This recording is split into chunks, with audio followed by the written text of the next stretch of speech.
Shabbat Shalom, Shari Torah. It's nice to be back here in warm and, of course, hospitality and relationship, Maryland. Just returned from Israel this morning, and I'm excited to share a little bit about my experience on my trip tomorrow. So I hope you'll join me in shul to hear a little bit about that. This week we read Parashat Mishpatim, and if you're familiar with the old expression between a rock and a hard place, well, this week we are between a mountain and a Mishkan, a tabernacle. We stand on one side of the mountain of Mount Sinai, thunder, lightning, revelation, the Ten Commandments that we read about last week, that overwhelming grandeur that was the divine encounter with God and the Jewish people. And the other side, we stand with the Mishkan, the tabernacle that we will build starting next week with Parashat Trumah. Architectural plans, measurements, materials, blueprints, portable sanctuary that we're going to build, the largest in the original IKEA or Lego project.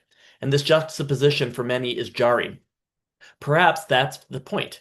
Perhaps Parshat Mishpatim comes to teach us how to carry Mount Sinai into the ordinary life.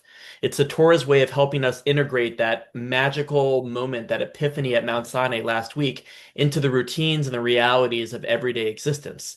Revelation is powerful, but it is fleeting. Law is what makes revelation livable. You see, it's striking that Mishpatim contains four full chapters of detailed rules and regulations, laws, and details.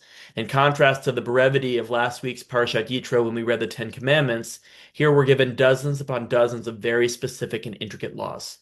I once heard that someone say that Parashat Mishpatim is the cliff notes of the Ten Commandments, and perhaps even more important than the Ten Commandments themselves. Because everyone knows that while the holy matrimony begins with the chuppah, the hoopla of the chuppah, the beauty of getting together around the wedding canopy, married life is truly tested and lived. Its mundane experiences of the years that follow is really what makes the marriage special and sacred. So too with Mount Sinai. Inspiration is powerful, but covenant is built in day-to-day life. Our parsha opens with the words Ve'ela HaMishpatim. These are the laws, and that small world, it connects from last week to this week. The Ve'ela HaMishpatim. It connects us to Sinai. And it reminds us that our relationship with God may have begun upon the mountaintop, but it has lived here on main level. Sinai was that moment when divinity erupted into the human realm, but holiness requires the containers. It is the wilderness, the container that is the Mishkan, the portable tabernacle, and in our time, it is us. So may we have the insight and the fortitude to become vessels for that holiness, for that space, so that revelation of Mount Sinai continues with us day in and day out, through us, shaping us, strengthening us, and bringing us blessings in this world. Shabbat shalom, Shabbat shalom, and I hope to see you in Shul.